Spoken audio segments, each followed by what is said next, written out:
These lips are mine. Next time, don't you dare run away from me." One night of fiery passion turned a medical student's life upside down. Hi, my beautiful family. Welcome back to Mr. Peter Stories. Today, before we dive into one of the best stories I have ever created, I want to start with something very special, something from my heart to yours. A beautiful prayer for my beloved family. Heavenly Father, I come before you with a heart full of gratitude for my beautiful family gathered here today. Each person watching this video is not here by accident. They are here because love connects us, and through that love we share moments that touch the soul. Lord, I ask you to bless them in ways they never expected. Let joy fill their hearts like an overflowing river, washing away every sorrow, every worry, every fear. For those who feel lost, remind them that they are never alone. Even in the quiet moments, you are with them, guiding them, holding them, loving them beyond measure. For those facing battles no one else can see, give them strength. Wrap them in your warmth, remind them of their worth, and show them that better days are coming. Let every tear that falls be replaced with laughter, and let every burden be lifted by your divine hands. To my family who is struggling, whether in their health, their finances, or their relationships, I declare blessings over them. May healing flow into their bodies, may opportunities chase them down, and may love find them in its purest, truest form. Lord, bless their homes, their families, and their dreams. Let them wake up each day with renewed hope, knowing that something amazing is on the horizon. And let them always feel seen, heard, and valued, not just by you, but by me, by this community, and by the people around them. My beautiful family, know this. You are loved beyond words. You are precious. You are destined for greatness. And no matter where you are watching from today, we are connected. We are one, and we are stronger together. Now, are you present? Let's take attendance. Drop a comment and let me know where you're watching from. And most importantly, don't forget to watch the full story, because this one is going to be unforgettable. Let's begin with love. The grand auditorium of Westfield Medical University hummed with anticipation as Dr. Graham Smith approached the podium. At 40, he cut an imposing figure, tall and broad-shouldered with silver threading his dark hair, adding gravity to his handsome features. As the university's owner and chairman, his annual address marked the official commencement of the academic year. "Excellence is not an aspiration at Westfield," he began, his deep voice resonating through the sound system. "It is our baseline, our foundation." Graham had delivered variations of this speech for 8 consecutive years. The words came automatically while his mind drifted to the board meeting scheduled afterward. Budget allocations, expansion plans, the new cardiology wing that would bear his name. His eyes swept across the sea of eager faces mechanically. Then, midway through a sentence about the responsibility of healing, his gaze locked with hers. "Third row, aisle seat." The young woman hadn't been looking at him initially. She'd been scribbling notes with intense focus. But as if sensing his attention, she glanced up, and Graham forgot the remainder of his sentence. Her eyes were extraordinary, intelligent, penetrating, unimpressed. While everyone else regarded him with deference, her expression held something closer to assessment. Dark skin with warm undertones, high cheekbones, and a defined jawline framed features that struck him as both classically beautiful and distinctly memorable. For 3 heartbeats, Graham stood silent, an unprecedented lapse that sent his assistant shifting nervously at the side of the stage. "Hands," he finally continued, covering his momentary disorientation with a deliberate pause. "Into your hands we place not just knowledge, but trust. Society's trust. Remember this with every patient you encounter. He finished the address without further incident, but his awareness remained fixated on the woman in the third row. Not once did she appear impressed or intimidated by him, a novelty that burrowed under his skin. After the closing applause, Graham declined his usual meet and greet with faculty, claiming urgent business. Instead, he retreated to his private office and summoned his assistant. "The student in the third row, aisle seat," he said without preamble. "Dark blue blazer. Find out who she is." If his assistant found the request unusual, he showed no indication. "Right away, Dr. Smith." Alone again, Graham stood at the floor-to-ceiling window overlooking the campus he'd transformed from a middling medical school to one of the nation's elite institutions. His grandfather had purchased the struggling university as a tax write-off 30 years ago. But where others in his family saw a business asset, Graham recognized potential. Now, at the pinnacle of professional success, he found himself unsettled by a momentary connection with a student whose name he didn't even know. 3 hours later, a file appeared on his desk. "Maeve Saylor," his assistant announced, "first-year medical student, age 24. Graduated summa cum laude from Howard University with dual degrees in biochemistry and psychology, partial scholarship recipient. Currently works night shifts at Memorial Hospital to cover remaining tuition." Graham opened the file. Her photograph, formal, unsmiling, yet somehow radiating determination, triggered the same unexpected reaction he'd experienced during the address. "Interesting choice of specialty interest," he murmured, scanning further. "Neurogenetic disorders and cognitive rehabilitation. Not the usual path to wealth or prestige." She included a personal statement about her grandmother's early-onset dementia and the lack of treatment options in underserved communities, his assistant noted. The admissions committee mentioned it as particularly compelling. After his assistant departed, Graham spent an uncharacteristic hour reviewing Maeve's complete application. Her writing revealed a sharp, analytical mind tempered by compassion.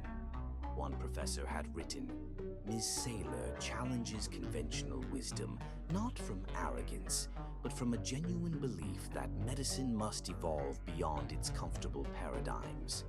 That night, in his penthouse overlooking the city, Graham found himself restless. He poured a glass of 30-year-old scotch and stepped onto the terrace. In 2 decades, he'd transformed from a surgeon with gifted hands to a man who wielded power through proxies, money, influence, institutional authority. Yet as midnight approached, his thoughts repeatedly returned to Maeve Saylor, and the brief moment their eyes had connected. There had been something rare in that exchange, a genuine seeing beyond status or position. When had anyone last looked at him as simply a man, rather than as Dr. Graham Smith, the institution? He dreamed of her that night. Not the explicit fantasies that might be expected of a man his age, but something more disorienting. Walking alongside her through the medical campus, engaged in conversation as equals, her laughter sudden and genuine at something he'd said. He woke at dawn with her name on his lips. This unusual preoccupation demanded action. Graham had built his empire by identifying what he wanted and creating paths to acquire it. This situation would be approached with the same strategic precision.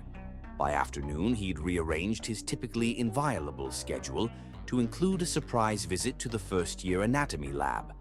His arrival caused a ripple of nervous energy among students and instructors alike, all except Maeve Saylor, who remained focused on her dissection, her movements deliberate and precise. "Dr. Smith," the laboratory instructor stammered, "we weren't expecting—" "Just observing," Graham replied smoothly, moving through the room with practiced authority. "Please continue." He positioned himself near Maeve's station, observing her technique from a professional distance that nonetheless allowed him to notice details. The slight furrow of concentration between her brows, the economical grace of her hands. When the instructor called time, Maeve finally acknowledged his presence, meeting his gaze directly. "Dr. Smith," she said, neither flustered nor overly deferential. "Is there something specific you're evaluating in our technique?" The question, direct, professional, yet subtly challenging, caught him off guard. Students didn't typically address him without being spoken to first. "Miss Saylor," he replied, her name revealing his foreknowledge. A flicker of surprise crossed her features before she controlled it. "I'm always interested in observing our most promising students. Your approach to the brachial plexus dissection was unconventional, but effective. Traditional approaches often sacrifice visualization of the proximal attachments," she responded, removing her gloves with methodical precision. "I find starting medially provides better overall preservation." Her voice carried a musical quality despite its professional tone. Graham found himself wanting to prolong the interaction. "Your application mentioned an interest in neurogenetic disorders, an ambitious focus for a first year." Something guarded entered her expression. "You've reviewed my application personally. I take particular interest in scholarship recipients." The lie came easily. "Your background is impressive." "Thank you," she said, her tone indicating the conversation was concluded as she gathered her materials. "If you'll excuse me, Dr. Smith, I have a shift at Memorial beginning in 30 minutes. She walked away without waiting for his dismissal, a small but distinct breach of the deference typically shown to him. Rather than irritation, Graham felt a surge of fascination. That night, for the second time in his life, Graham Smith dreamed of the same woman twice. This time, they stood in his private research laboratory, her fingers brushing his as she passed him a specimen slide, the contact sending electricity through his body. He woke at 3 in the morning, his heart racing. Lying awake in the pre-dawn darkness, Graham acknowledged two uncomfortable truths. He was powerfully attracted to Maeve Saylor, and that attraction extended beyond the physical. Even more disturbing, he had absolutely no idea what to do about it. For perhaps the first time since inheriting his family's fortune and power, Graham Smith wanted something he couldn't simply reach out and take. Chapter 2. Calculated Moves. Graham Smith had never been a man to leave matters to chance. His surgical career had been built on precision, his business empire on calculated risk and strategic planning. Now, as he sat in his office reviewing Westfield's security protocols, he was implementing the same methodical approach to engineering another accidental encounter with Maeve Saylor. The student access logs provided the information he needed. For 3 consecutive weeks, Maeve had accessed the medical research library between 11 p.m. and 2 a.m. on Tuesdays and Thursdays, hours when most students were home sleeping and faculty had long departed. The pattern made sense given her hospital work schedule.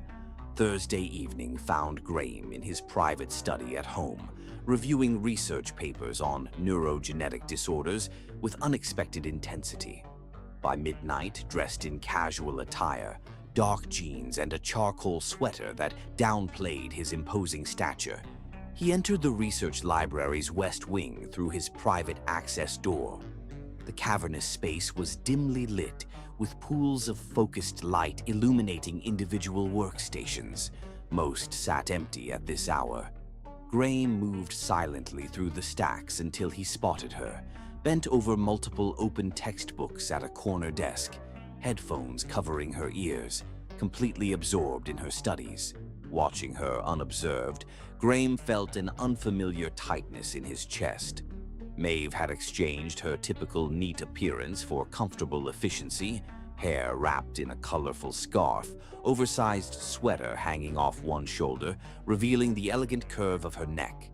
For nearly 15 minutes, he observed from the shadows, questioning his own unusual behavior.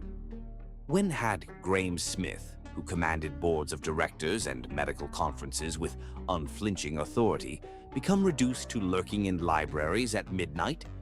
The absurdity snapped him back to his purpose. He selected a research volume from a nearby shelf, and approached her table directly, his footsteps finally alerting her to his presence. Maeve looked up, startled, removing her headphones with a quick motion. "Dr. Smith," she said, surprise evident in her voice. "I didn't expect anyone else here at this hour." "Ms. Saylor," he acknowledged with a nod. "I could say the same. The library officially closes at 11. I have special permission because of my work schedule." Her tone carried a subtle defensiveness. "The administration approved it." "As did I," Graham replied, gesturing to the chair across from her. "May I?" A flicker of hesitation crossed her features before she nodded, closing one of her books to make space. "I was just reviewing the Goldman paper on beta-amyloid aggregation patterns. Fascinating work, though I disagree with some of their methodological choices." Graham placed his selected volume on the table. "Interestingly, I have some thoughts on Goldman's approach myself." He tapped the book's cover. "This more recent research by Takahashi suggests an alternative pathway worth considering." Maeve's expression transformed from guarded politeness to genuine interest. She reached for the book, her fingers brushing his momentarily as she took it. The slight contact sent an electric current up his arm. "Takahashi's work isn't on our curriculum," she said, already scanning the pages with keen attention. "Perhaps it should be," Graham replied, settling into the chair. "Your research proposal in your application about early biomarkers for neurodegeneration in underserved populations shows promise. It's similar to a project I was involved with before moving into administration." Maeve glanced up, suspicious again. "You remember specific details from my application?" Graham had prepared for this. "I review promising research proposals regularly. Yours stood out." He gestured toward her notes. "I'm curious how you'd address the challenge of limited genetic diversity in current studies." The calculated question worked perfectly. Maeve's professional passion overrode her wariness, and she launched into a thoughtful analysis that revealed both her exceptional understanding of the field and her personal connection to the work. "The research focuses overwhelmingly on genetic markers common in European populations," she explained, leaning forward unconsciously. "When diagnostics and treatments are developed from that limited dataset, we see predictable disparities in efficacy across different genetic backgrounds." "A significant oversight," Graham agreed, matching her intensity, "though pharmaceutical companies have little financial incentive to address it." "Which is exactly why academic research should lead the way," Maeve countered. "Medicine's purpose isn't profit maximization, it's healing. If we allow market forces to dictate research priorities, we're abdicating our fundamental responsibility." The challenge in her tone, delivering what amounted to a critique of his own business model directly to his face, would have irritated Graham from anyone else. From Maeve, it was exhilarating.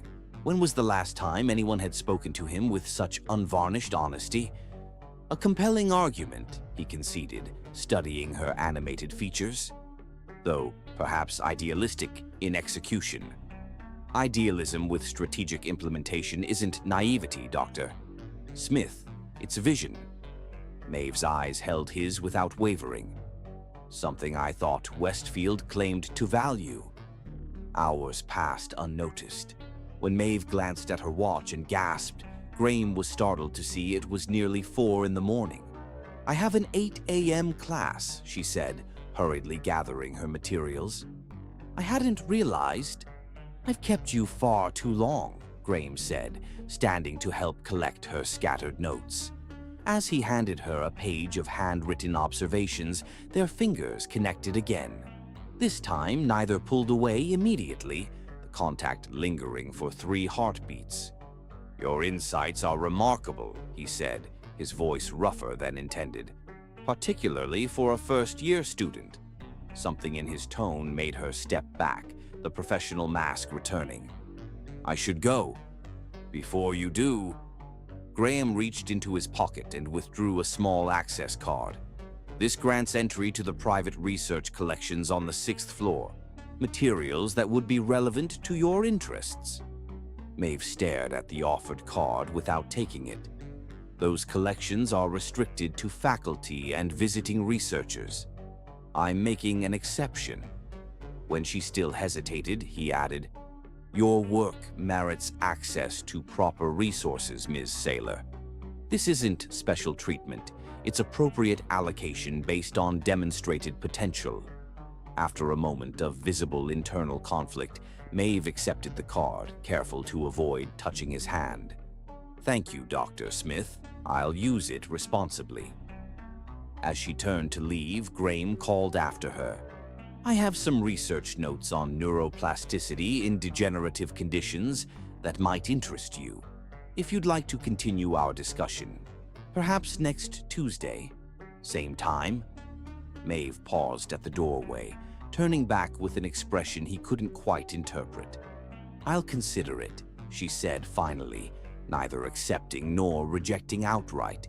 Tuesday arrived with excruciating slowness. Graham rescheduled a board dinner without explanation, something he had never done before. By 11:30, he was already positioned in the research library with relevant medical journals strategically arranged, fighting the absurd nervousness of a much younger man. At precisely midnight, Maeve appeared, her expression giving nothing away as she spotted him at the same table. She hesitated only briefly before approaching, placing her materials opposite his. "I found Takahashi's theories on microvascular contributions particularly relevant," she said without preamble, producing a neatly annotated copy of the research he'd shown her. "Especially when considered alongside these emerging studies." She slid a folder across the table, research she'd accessed using the private collection privileges he'd granted. The gesture represented a decision. Professional engagement accepted, boundaries established. "An interesting synthesis," Graham replied, opening the folder. "I've been considering similar connections myself." And so began a pattern that would alter both their lives irrevocably. Twice weekly, under the pretense of academic mentorship, they met in the midnight quiet of the research library. What started as professional discourse gradually evolved into broader conversations about medical ethics, healthcare inequities, even literature and philosophy. During their third meeting, Graham impulsively suggested they relocate to his private research office for access to specialized databases. Maeve agreed with only slight hesitation, and their academic sanctuary shifted to the more intimate setting of his personal workspace, with its comfortable seating and superior coffee. By their fifth meeting, Graham found himself sharing aspects of his surgical career he discussed with no one, the cases that haunted him, the patients he couldn't save despite his celebrated skills. Maeve listened with the compassion untainted by the awe or intimidation others showed him. "You became an administrator to create systemic change after feeling powerless as a surgeon," she observed during one particularly open exchange.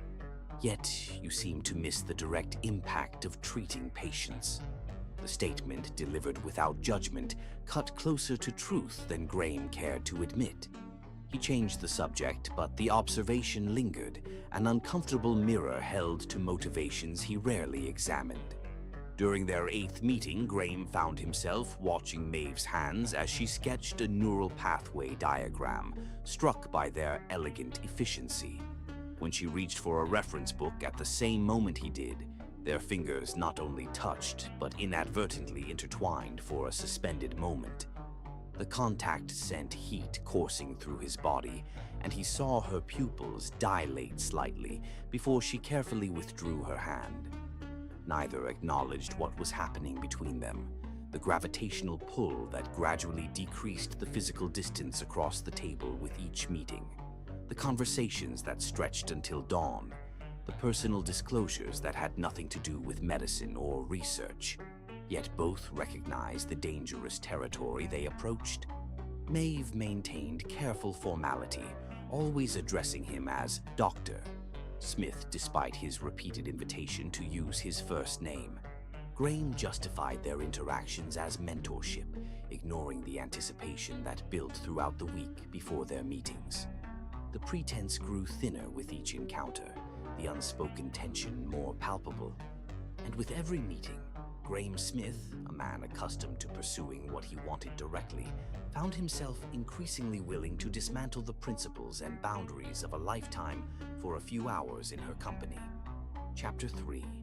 Dangerous Proximity. The transformation of Graham's private office into a dedicated research space happened gradually over weeks, each edition justified as academic necessity.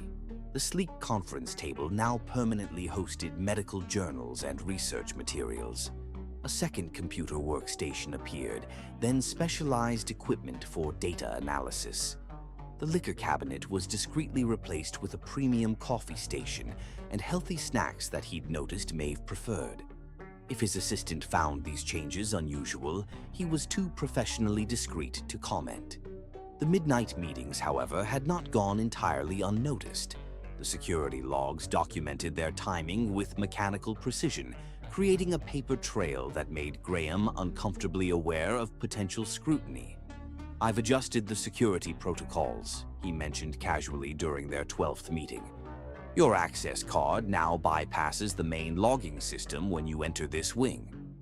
Maeve looked up from her notes, a flicker of concern crossing her features. Why would that be necessary?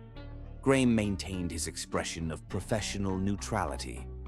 Purely practical. Your unusual hours were triggering automated security alerts. The partial truth hung between them. Both understood the real purpose, minimizing evidence of their increasingly frequent encounters. Both also recognized this represented another incremental step beyond appropriate boundaries. "I see," Maeve said after a moment, returning to her notes without further comment. Their research project had evolved from theoretical discussion to formal collaboration, an investigation into neurogenetic markers across diverse populations. Maeve's innovative approach, combined with Graham's extensive resources, created genuine academic value, providing convenient justification for their continued association. Yet, as October gave way to November, the intellectual pretext grew increasingly transparent.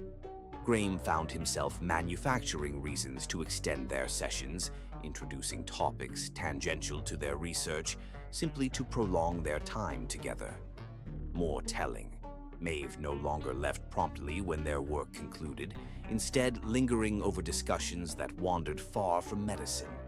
On a Tuesday night in mid-November, their regular meeting coincided with the first major storm of the season. Wind howled against the reinforced windows of Graham's office as rain lashed the glass in rhythmic waves. "The latest data sets from Johnson Hospital support your hypothesis," Graham said, reviewing figures on his monitor. "Particularly regarding the expression patterns in..." The lights flickered once, twice, then plunged the office into darkness. Emergency lighting activated moments later, casting the space in a dim blue glow. "Backup generators should restore power shortly," Graham said, rising from his chair, "though the main systems may remain offline during the storm." He moved to a cabinet and retrieved several candles, an elegant contingency for power failures that predated the building's modern infrastructure. As he arranged them on the conference table, their warm light created intimate pools of illumination in the darkness. "Is continuing necessary?" Maeve asked, her voice slightly tense. "We could reschedule." "The storm is expected to last until morning," Graham replied, striking a match. The sudden flare illuminated his features from below. "Roads are likely unsafe already, unless you have urgent reasons to leave." The suggestion that she might stay longer than usual hung in the air between them. In the candlelight, the professional environment transformed into something more intimate. Shadowed corners, softened edges, the steady rhythm of rain creating an insular atmosphere that felt removed from the world beyond. "I suppose we could continue," Maeve conceded, accepting the cup of coffee he offered. As their fingers brushed during the exchange, neither pulled away immediately. The momentary contact lingered, deliberate in a way previous touches had not been. They resumed work at the conference table, but the dynamic had shifted perceptibly. The candlelight necessitated sitting closer to view shared documents. The storm's background created a cocoon of privacy, a sense that they were isolated from usual constraints. "Your grandmother," Graham said suddenly, abandoning any pretense of reviewing research. "When did her symptoms first appear?" Maeve looked up, surprised by the personal question. After a moment's hesitation, she set aside her notes. "I was 16. Small things at first, misplaced items, forgotten appointments. We attributed it to stress after my grandfather died. You were close to her. She raised me after my mother passed." Maeve's voice softened with memory. "She was formidable, school principal for 30 years, respected throughout the community. Watching such a powerful mind gradually." Her voice caught. The disease took her memory first, then her independence, finally her dignity. "That's why you focused your research on early intervention," Graham observed. "Not just treatment, but prevention. Memory isn't just information storage, it's identity. Who we are, what we've experienced, who we've loved." Maeve's gaze was distant, vulnerable in a way he hadn't witnessed before. "When I was 19, my grandmother no longer recognized me. She thought I was my mother." The pain in her voice pierced something in Graham's chest. Without conscious decision, he reached across the table and covered her hand with his own. "I'm sorry," he said simply. Maeve didn't withdraw from his touch. Instead, after a moment, she turned her palm upward, allowing their fingers to lightly intertwine. The gesture, small but deliberate, accelerated Graham's pulse. "What about you?" she asked quietly. "What drove you from surgery to administration? The real reason?" The question penetrated his carefully maintained professionalism. Perhaps it was the storm's isolation or the candlelight's intimacy, but Graham found himself answering with unexpected honesty. "My father was a ruthless man," he began, his voice low. "Brilliant in business, utterly detached personally. His philosophy was simple: acquire, control, expand. People were assets or obstacles, nothing more." Graham stared into the candle flame, conscious of Maeve's hand still resting in his. "I was determined to be his opposite. Medicine seemed the perfect rejection of his values, healing rather than exploiting, serving rather than dominating." He smiled faintly, the expression tinged with irony. "I excelled in surgery, but after losing a teenage patient despite perfect technique, a girl whose family couldn't afford to seek treatment earlier, I realized that individual excellence wasn't enough. The system itself was flawed. So you abandoned medicine for business after all." "I embraced my inheritance to transform it into something better." Graham's fingers tightened slightly around hers. "Or so I told myself. Looking back, I wonder if I simply found a more palatable way to exercise the same control my father craved." The confession hung in the air between them, more intimate than any physical touch. Maeve studied his face in the flickering light, her expression unreadable. "Why are you telling me this?" she asked, her voice barely above a whisper. Before he could answer, a tremendous crash of thunder shook the building. Maeve startled, instinctively gripping his hand tighter. The sudden intensity of their connection, fingers fully intertwined now, created a moment of suspended reality. They sat frozen, eyes locked, breath synchronized, hands joined across the research that had brought them together. Something fundamental shifted in that silence. The pretense of academic collaboration, already tissue-thin, dissolved completely. "Maeve," Graham said, using her first name for the first time. The sound of it in his voice seemed to create a current between them. She started to withdraw her hand, but he held it gently. "Don't," he said softly. "Please." "This is a mistake," she whispered, but didn't pull away. "Probably," he agreed, his thumb tracing a slow circle on her palm. "But it doesn't feel like one." The candlelight cast gold across her features as she struggled visibly with conflicting emotions. Professional ambition, ethical boundaries, and personal desire waged war in her expression. "I should leave," she said, though she made no move to do so. "The storm," he began, "isn't the real danger here?" Maeve finally reclaimed her hand, though the reluctance in the movement was palpable. "We both know what's happening, Doctor Smith, and we both know it can't." The return to his formal title was deliberate, an attempt to re-establish distance. Graham felt the loss of her touch like physical pain. "Call me Graham," he said, his voice rough with emotion. "At least when we're alone." "That's precisely my point. We shouldn't be alone." Maeve stood, gathering her materials with hands that weren't entirely steady. "This research collaboration has been enlightening, but I think it's best if we conclude it." Panic surged through Graham, a foreign emotion for a man accustomed to complete control. "The work isn't finished. Your insights are invaluable to..." "To what?" Maeve's eyes held his, challenging him to voice the truth. "To the research? Or to you?" The directness of the question demanded equal honesty. "Both," he admitted, "but increasingly the latter." She closed her eyes briefly, his confession visibly affecting her. "That's why I need to leave, because I'm finding it difficult to separate the two as well."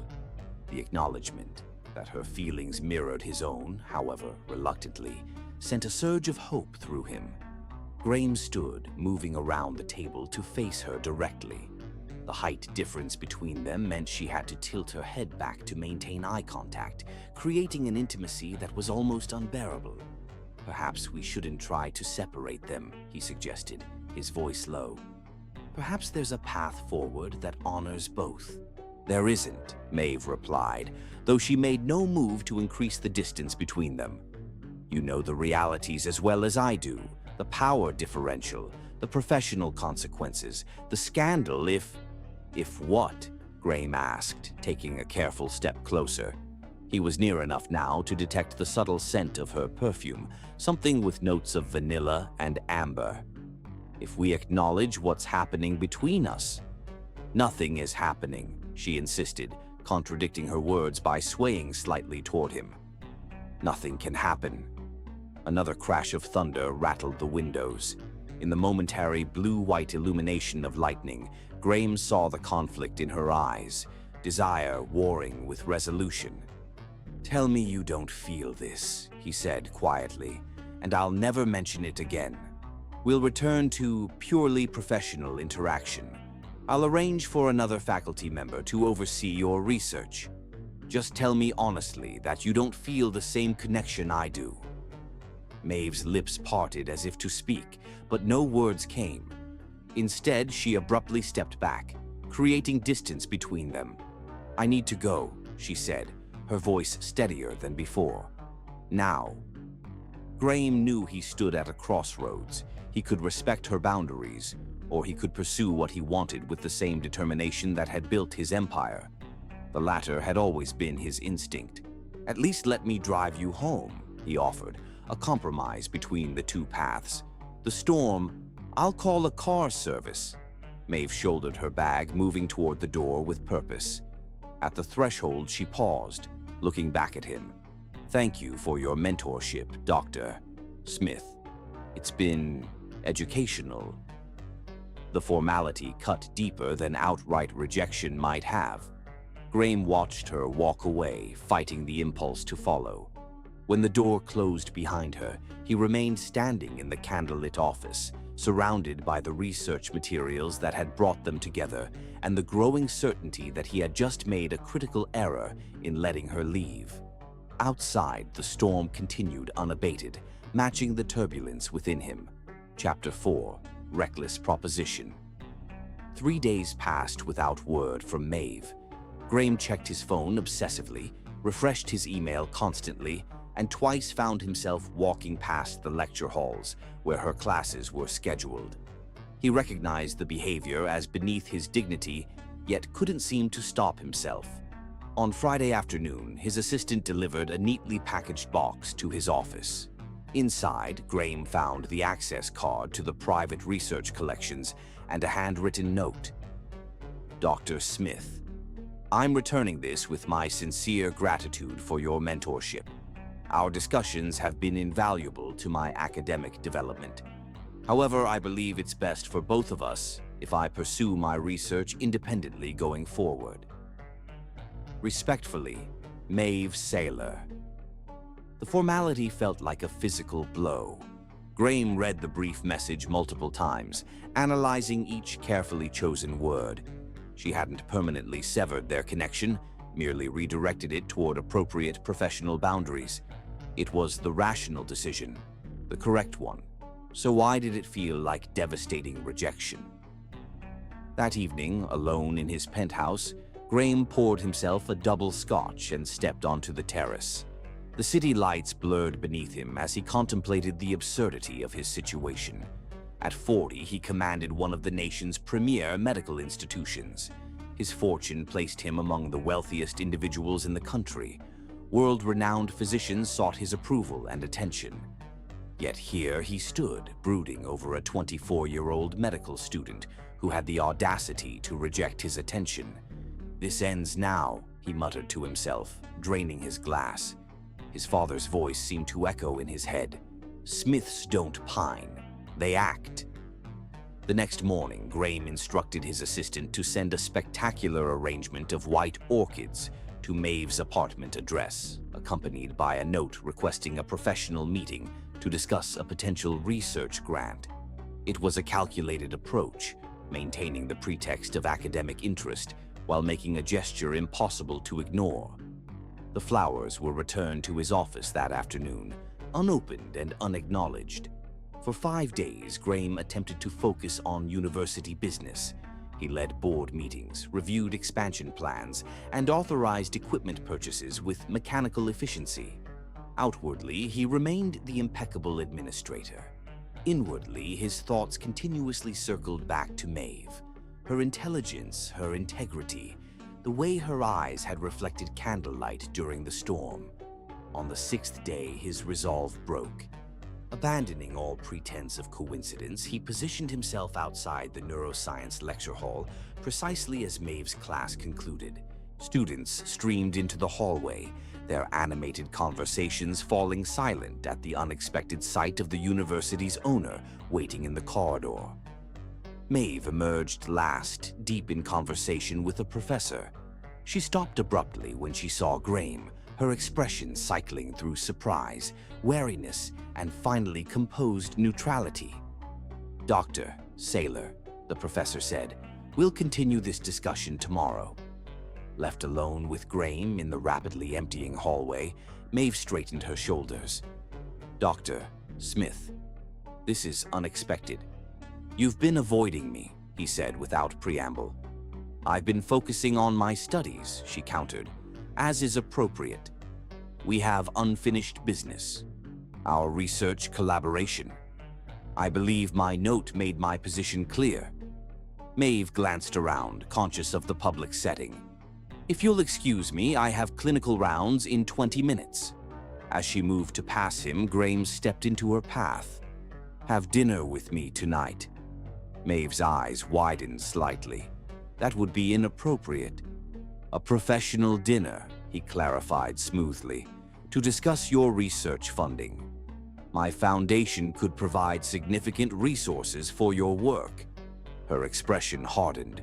"Using your financial influence to manipulate this situation is beneath you."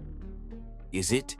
Something reckless took hold of Graham, fueled by frustration and desire. "What if I told you I'd endow a permanent research position specifically for your work? Complete academic freedom, secure funding, publications under your name alone." Maeve's voice dropped to an outraged whisper. "Are you attempting to bribe me?" "I'm offering to support exceptional research," Graham replied, though they both recognized the pretext for what it was. Unless you believe your principles are worth more than potentially helping thousands of patients with early-onset neurodegeneration. The ethical trap made her pause. Graham pressed his advantage, stepping closer.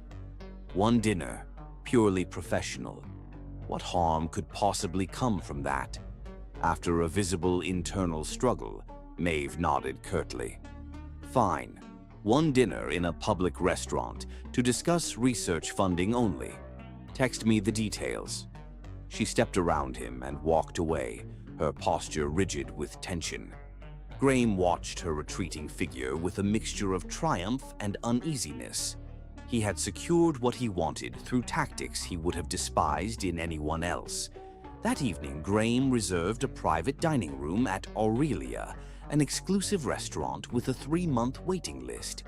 He arrived early, selecting the wines personally and ensuring every detail was perfect. When Maeve entered, wearing a simple but elegant navy dress that accentuated her figure, Graham felt his carefully prepared opening remarks evaporate from his mind. I specified a public restaurant, she said, eyeing the private dining room with disapproval. The main dining room is quite public, Graham replied, gesturing toward the glass wall that separated them from other diners while providing acoustic privacy. I merely arranged for us to speak without shouting over ambient noise. Maeve took the seat a waiter held for her, maintaining a carefully neutral expression. You mentioned funding opportunities. At least allow me to order before diving into business, Graham said, signaling for the sommelier. The chef here prepares an exceptional sea base. The meal proceeded with excruciating formality. Graham found himself uncharacteristically talkative, filling silences with commentary about the restaurant's architecture, the wine's provenance, anything to keep her at the table. Maeve responded with polite disinterest, repeatedly steering the conversation toward research funding with pointed determination. By the time dessert arrived, a delicate chocolate souffle that Maeve barely touched, Graham's frustration had reached its limit. Enough, he said, setting down his fork with more force than intended. This charade isn't working for either of us. Maeve looked up sharply. I'm sorry. You know exactly what I mean. Graham leaned forward, abandoning pretense. There's something happening between us, something significant. Denying it doesn't make it disappear. There's nothing happening that can't be controlled, Maeve replied, though a slight flush contradicted her composure. Attraction is irrelevant when acting on it would be inappropriate and potentially destructive. Destructive to what? Graham challenged. Your career? I could ensure that. That's precisely the problem.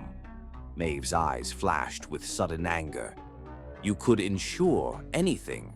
That's the fundamental power imbalance that makes this conversation inappropriate. You own the university where I study. You influence the board that determines my academic standing. Your family name is on the building where I hope to complete my residency. Her assessment was coldly accurate. Graham felt something twist in his chest.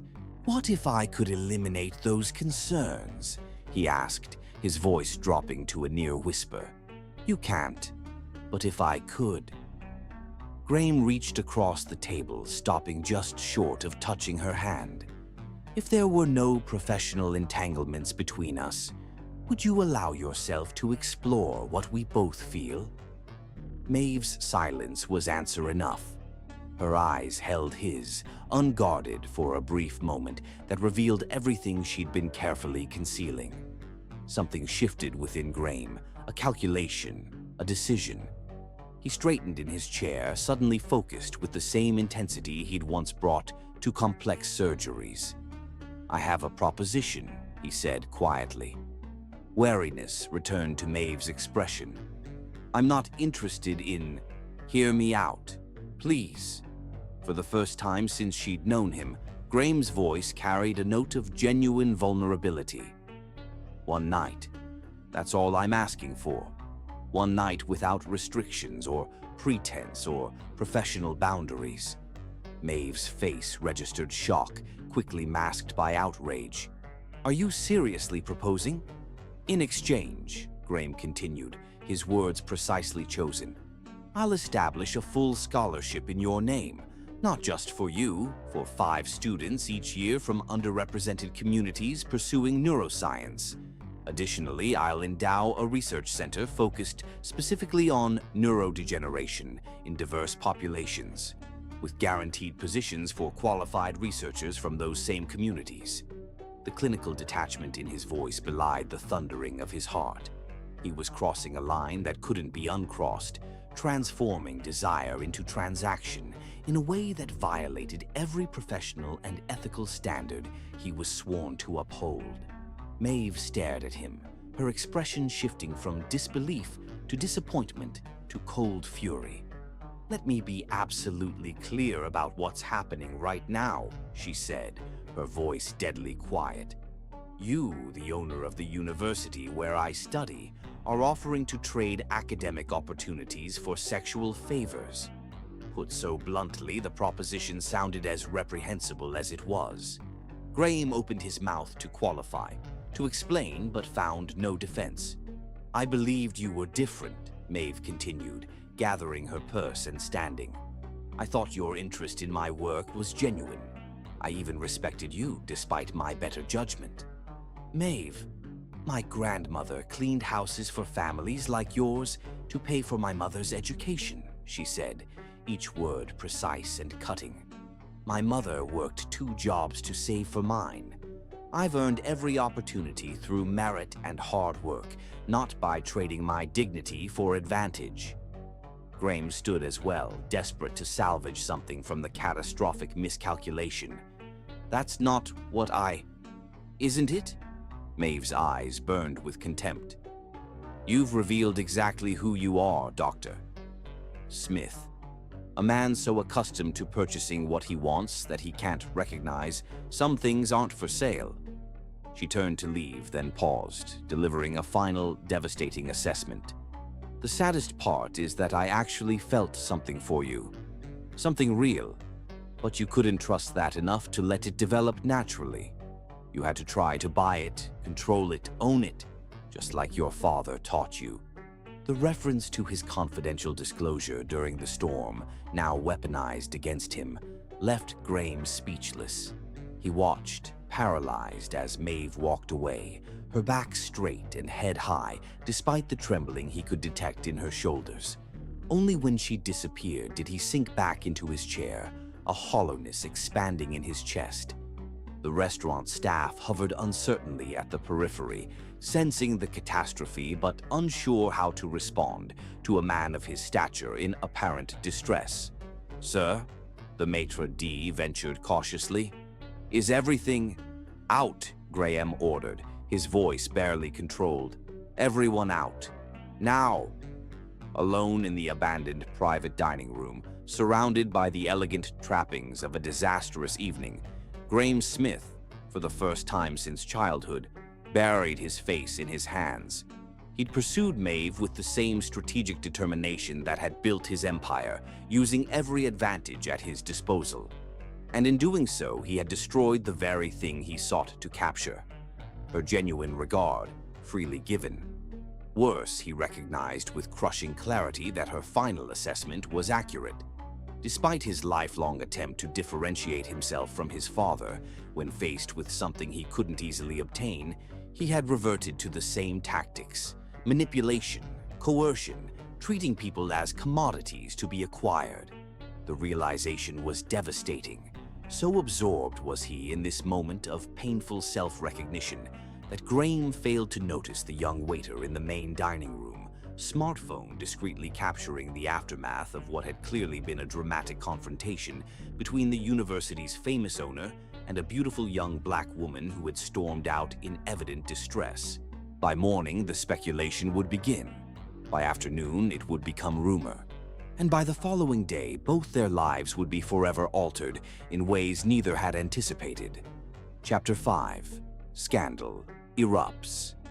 Graham's phone rang at 6:17 a.m., jerking him from restless sleep after the disastrous dinner. "This is Smith," he growled. "Sir, we have a situation." His assistant's voice carried unusual tension. "Photos from Aurelia restaurant last night are circulating online. You and Ms. Saylor in what appears to be a heated argument with accompanying speculation." "Speculation," Graham repeated flatly. "Be specific." "The prevalent rumor suggests an inappropriate relationship that she ended publicly." Graham closed his eyes, calculating rapidly. "Who's seen this?" "Campus social media. Several faculty members by morning. The board chairman has called an emergency meeting for noon." By 9, Graham had reviewed the materials, innocuous photos transformed by damaging narrative. Most concerning was a purported inside source, claiming their argument resulted from Graham ending a months-long affair. This fabrication damaged Maeve's reputation while casting him as a predator. His instinct was to call her immediately. But after last night, why would she trust any strategy he proposed? At 11:30, his assistant met him at the administrative building with more updates. "The board is already assembled, all 13 members. And Miss Saylor, she's been asked to meet with the Dean of Students at 2 p.m. Graham stopped abruptly. "On whose authority?" "The Ethics Committee initiated standard protocol for potential misconduct cases." "Cancel it. Immediately. Miss Saylor is not to be subjected to interrogation over baseless rumors." In the boardroom, 13 distinguished faces turned toward him, with expressions ranging from concern to judgment. "Gentlemen, ladies," Graham acknowledged, "I understand there's been some unfortunate speculation." Dr. Edwin Hargrove, the chairman, leaned forward. "What we have is potential evidence of gross misconduct by the university's most visible representative. What we have are photographs of a professional dinner with misleading commentary. A private dinner with a first-year student in a restaurant requiring reservations months in advance." "Ms. Saylor and I have been collaborating on research," Graham replied smoothly. "The dinner was to discuss funding options through my family's foundation." "Research collaboration," Dr. Hargrove repeated skeptically. "Conducted during midnight meetings in your private office, according to security logs."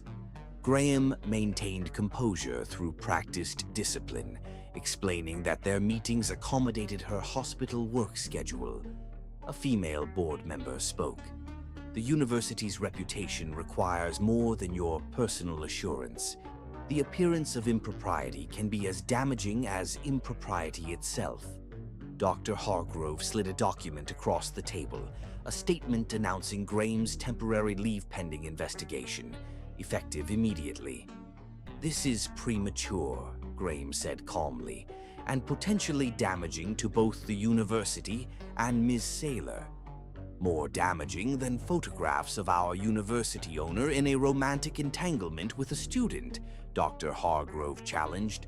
Graham recognized fighting would only entrench their position. Strategic retreat was his only viable option. "I understand your concerns. However, I have one non-negotiable condition. Ms. Saylor must be completely protected from any suggestion of impropriety. No interviews, no hearings, nothing that might compromise her academic standing." Dr. Hargrove studied him. "Your concern for Ms. Saylor's welfare seems particularly acute. My concern is for justice and the university's ethical obligations to protect students from unfair scrutiny." After exchanges of glances, Dr. Hargrove agreed. "Ms. Saylor will not be subjected to proceedings, provided she confirms independently that your interactions remained professional." Back in his office, Graham learned that Maeve was already facing consequences, photographed on campus, approached by faculty with questions, leaving class early after a loud comment.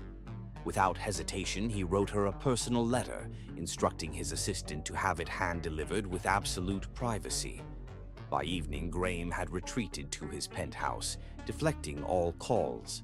The day's events replayed in his mind as he searched for the critical error. The truth was obvious. His fundamental mistake wasn't the dinner or proposition, but his initial decision to pursue her despite the inherent power imbalance. His phone vibrated with an unfamiliar number from the university's student housing exchange. "This is Smith." "I received your letter." Maeve's voice was tightly controlled. "Thank you for calling." "I didn't call to reconnect. I called because I need to understand why you did it." "The letter explains." "Not the letter. The board statement. Protecting me while sacrificing yourself." Graham hesitated. It was the right thing to do.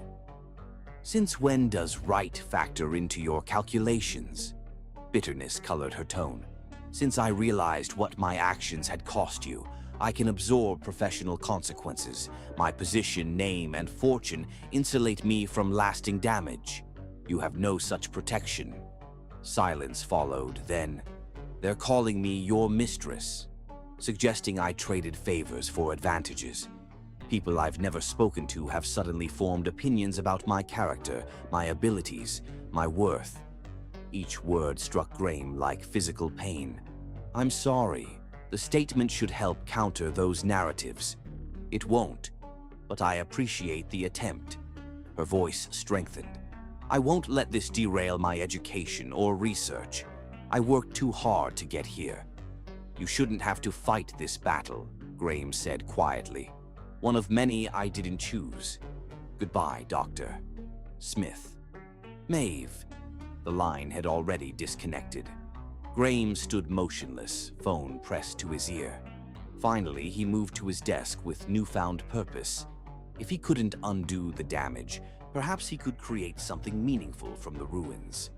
By dawn, he had drafted documents establishing an independently managed research foundation dedicated to neurogenetic disorders in underrepresented populations, funded substantially but governed beyond his control or influence.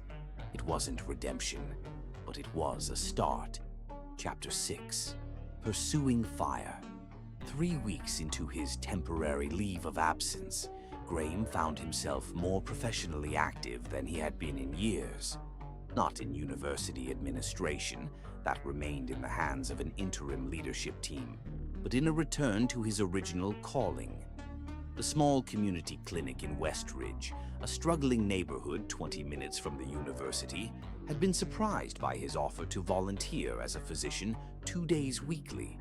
More surprised when he arrived without fanfare, dressed in simple slacks and a button-down shirt, rather than his customary tailored suits, ready to see patients alongside their overworked staff.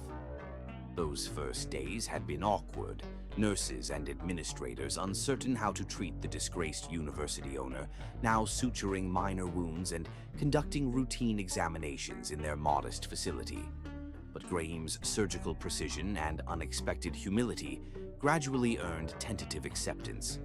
"You're actually good at this," Dr. Elena Reyes, the clinic's no-nonsense medical director, observed after watching him calm a terrified child before setting her broken arm. "I half expected you'd be all theory and no practice after years behind a desk." "Some skills never leave you," Graham replied, completing the cast with methodical precision. "Though I'm admittedly rusty." "Rusty or not, we need the help." She studied him with frank curiosity. "But why here? A man with your credentials could volunteer at any prestigious hospital." Graham considered his answer carefully.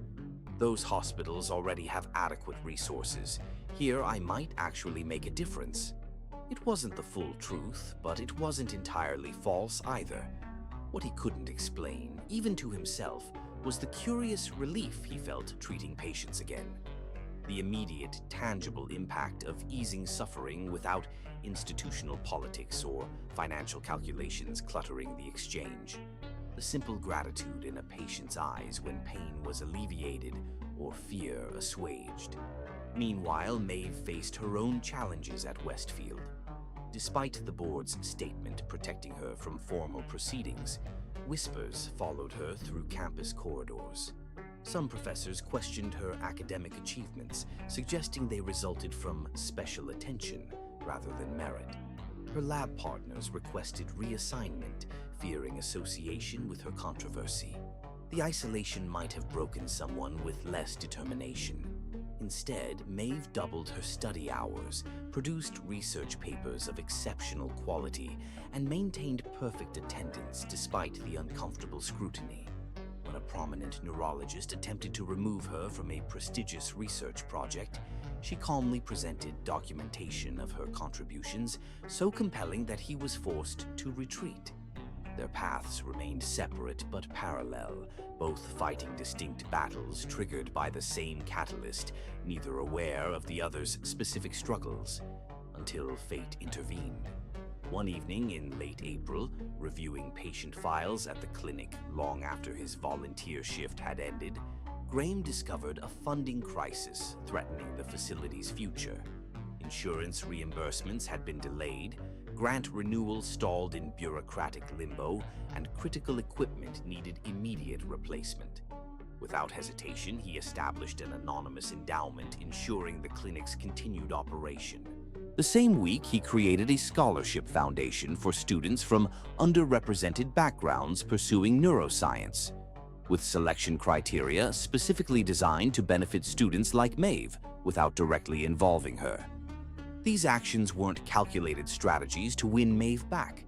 They reflected genuine transformation, a reconnection with the values that had initially drawn him to medicine before ambition and his father's influence had redirected his path.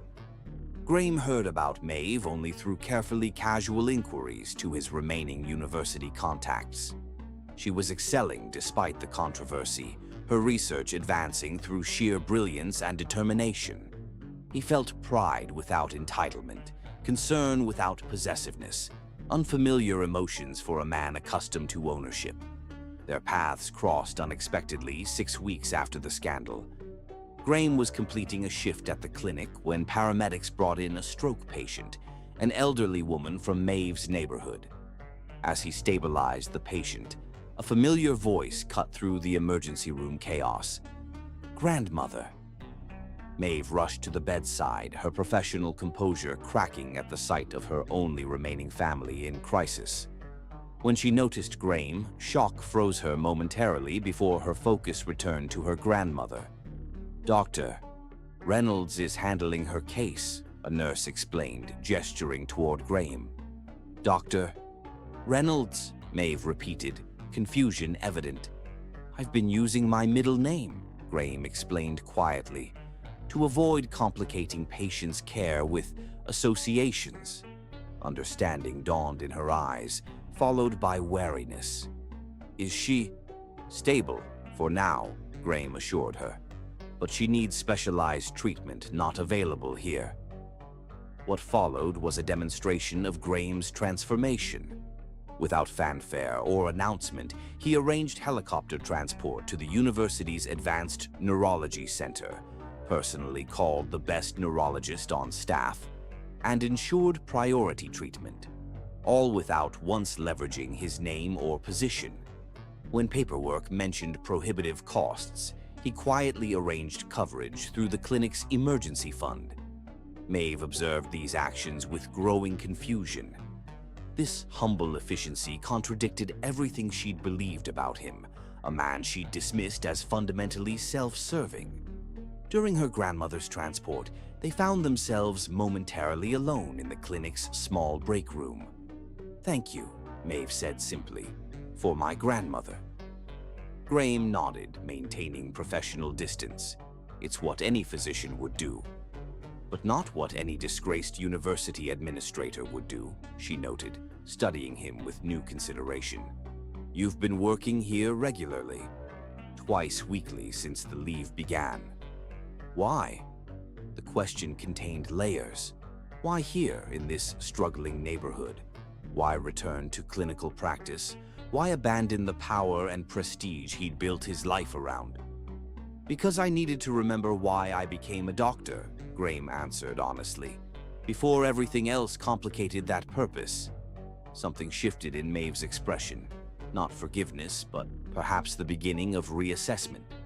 Before she could respond, a nurse called her to the transport bay where her grandmother waited. "I have to go," she said, moving toward the door. At the threshold, she paused. "This work suits you better than boardrooms."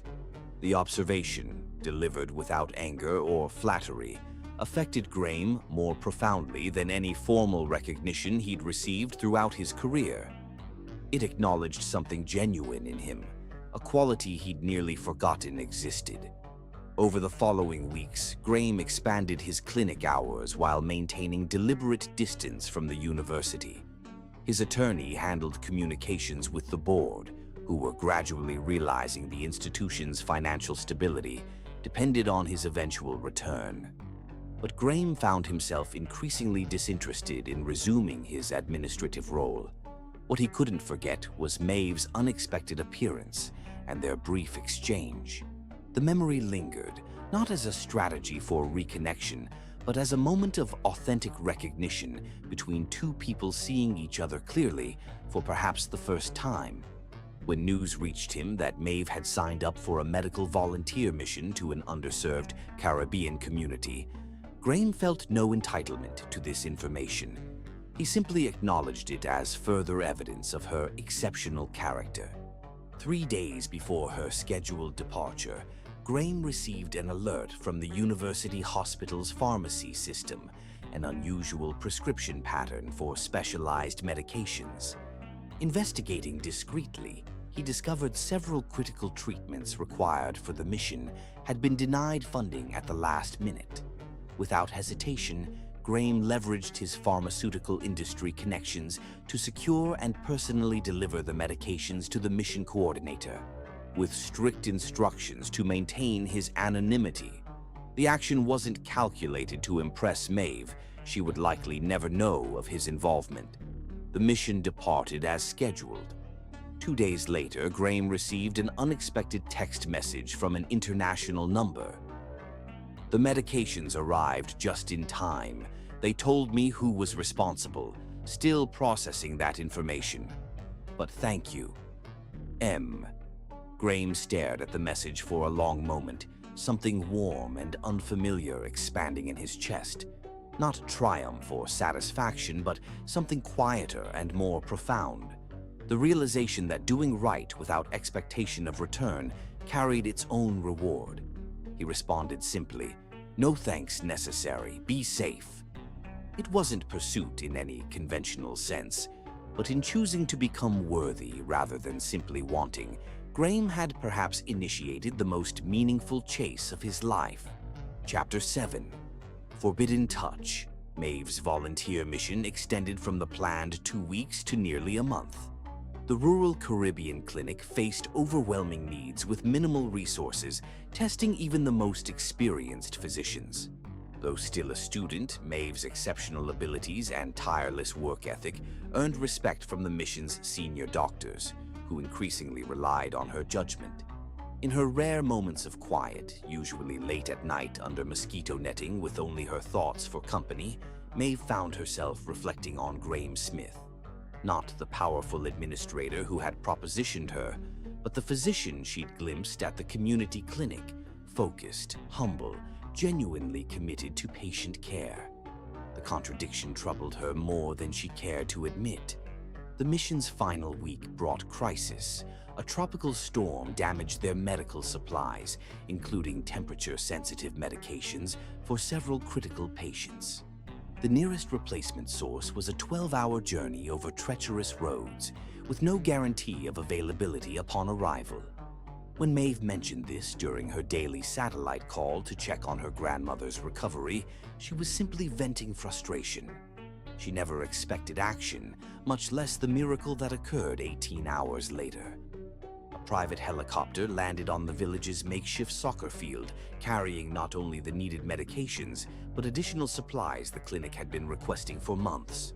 The mission director was stunned, explaining to Maeve that an anonymous donor had arranged everything, including permission for the unauthorized landing from notoriously difficult local officials.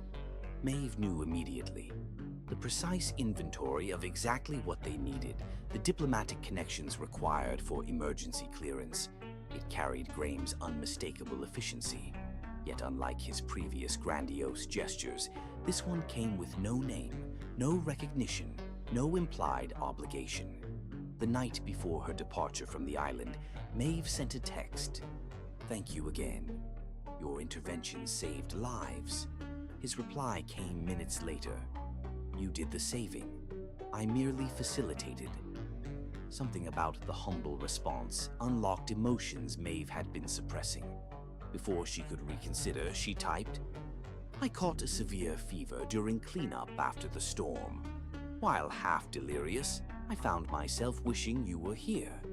She hit send before rational thought could intervene, then immediately regretted the vulnerability.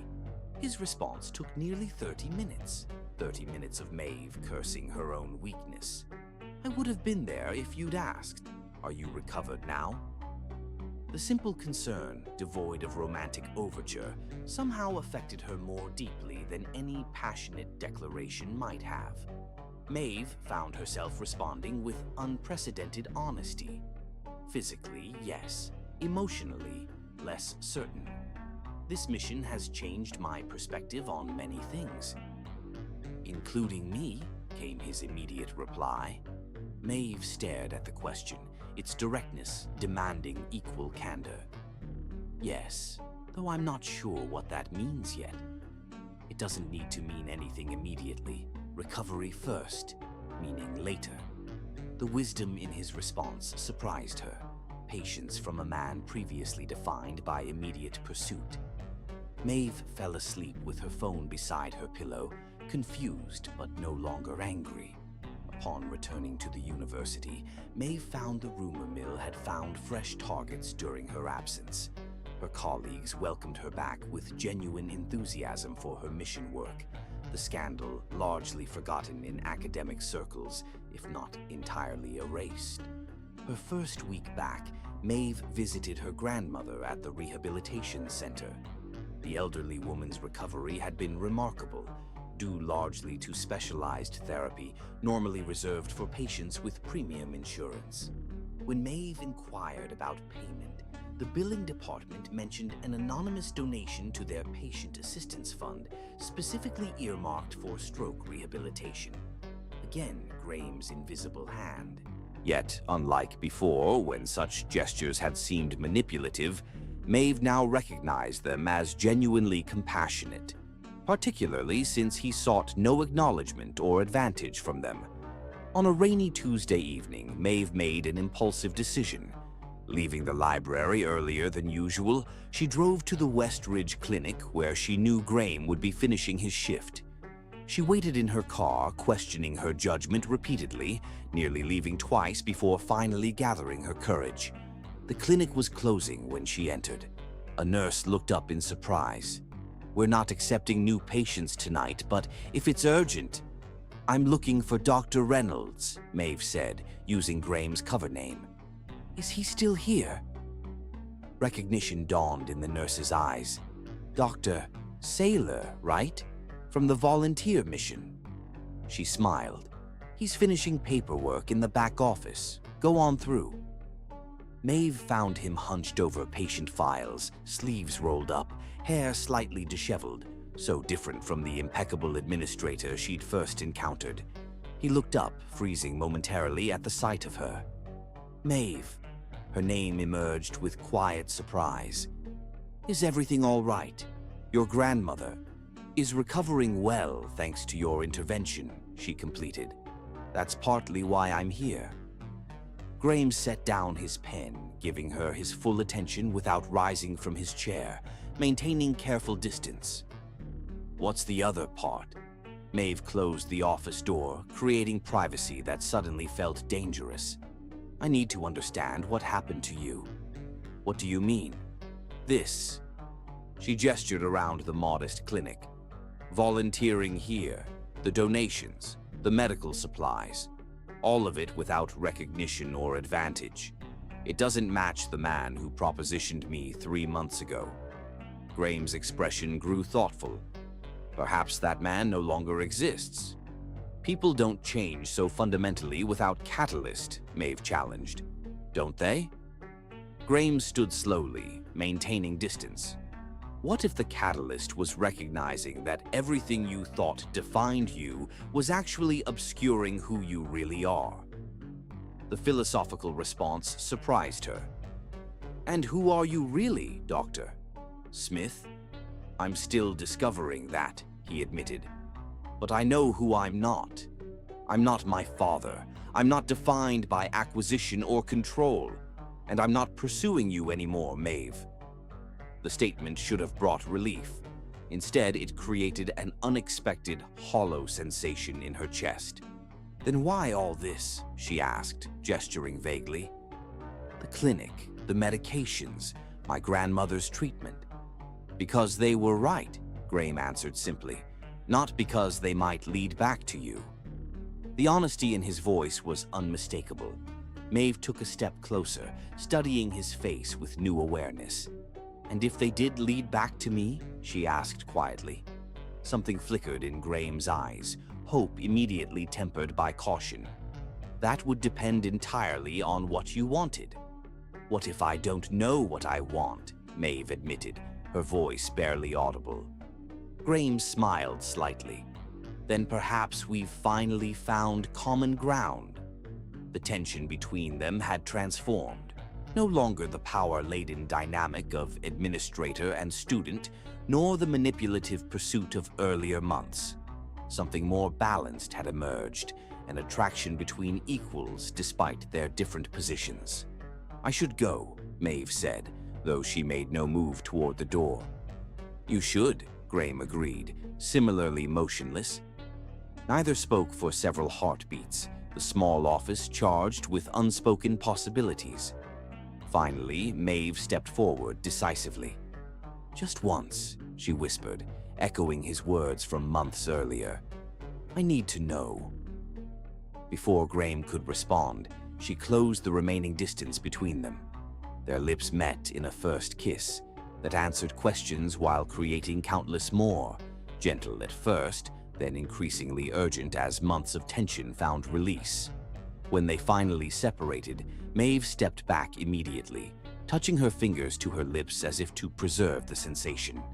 "That shouldn't have happened," she said, though without regret. "No," Graham agreed, making no move to touch her again despite the obvious desire in his eyes. "What happens now is your decision entirely. I won't pursue. I won't pressure. I won't leverage anything to influence your choice." The complete surrender of control from a man defined by it struck Maeve deeply. She moved to the door, needing distance to process the implications of what had just occurred. "I don't know yet," she said honestly. "I need time." Graham nodded, respecting her uncertainty without demanding resolution. "Time is something I can offer without condition." As Maeve left the clinic, rain still falling gently around her, she felt simultaneously confused and curiously liberated. For the first time since meeting Graham Smith, the next step belonged entirely to her. No power differential, no manipulation, no external pressure forcing her decision. The only question remaining was what she truly wanted, independent of all other considerations. And that answer, Maeve realized, was far more complicated than she had ever anticipated. Chapter 8. Reputation in Tatters. The kiss changed everything and nothing. For 2 weeks afterward, Maeve and Graham maintained careful distance. No calls, no texts, no accidental encounters. Both recognized the need for deliberate consideration rather than impulsive pursuit. Maeve threw herself into academics with renewed focus, her volunteer experience having crystallized her research direction. The university's neurogenetics laboratory became her sanctuary, until the morning she arrived to find a group of students huddled around a computer, falling silent at her appearance. "What's going on?" she asked, setting down her bag. After uncomfortable glances, one student turned the screen toward her. On it was a grainy but unmistakable photo of her and Graham at the clinic, caught in their momentary kiss. The anonymous post claimed insider knowledge of their ongoing affair, despite the university's investigation. Maeve's hard-won professional equilibrium shattered in an instant. She left without a word, ignoring concerned calls from classmates as she walked briskly to her apartment, hands shaking with anger and humiliation. Inside, she found her phone flooded with messages, some expressing support, others containing thinly veiled judgment or outright hostility. Most devastating was a formal email from the prestigious Kaufman Fellowship Committee, withdrawing her recently approved application due to character concerns inconsistent with our institutional values. Years of exceptional work dismissed because of a single moment of emotional vulnerability. Maeve sank onto her couch, despair threatening to overwhelm her hard-fought resilience. Her phone rang, Graham's number. She let it go to voicemail, then listened immediately. "Maeve, I just heard. I'm so sorry. This was exactly what I feared." His voice carried genuine anguish. "I'm taking action to address it immediately. Please call when you can." She didn't call. Instead, she spent the day in solitary contemplation, weighing options that all seemed equally unpalatable.